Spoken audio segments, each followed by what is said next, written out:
Hello everyone, আসসালামু আলাইকুম। Welcome back to my channel.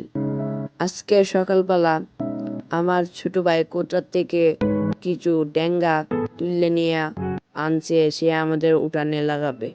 এটা অনেক জায়গায় ডাটা বলে, অনেক জায়গায় ডেঙ্গা বলে, কিন্তু এটাকে আমাদের অঞ্চলে সবাই ডেঙ্গা নামেই চিনে।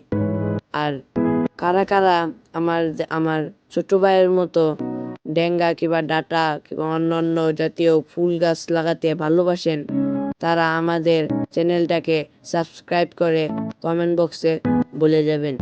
আর আমাদের ভিডিওগুলো যদি আপনাদের ভালো লেগে থাকে, তাহলে আপনারা আমাদের সব সময় সাথে থাকুন, পাশে থাকুন। আল্লাহ হাফেজ।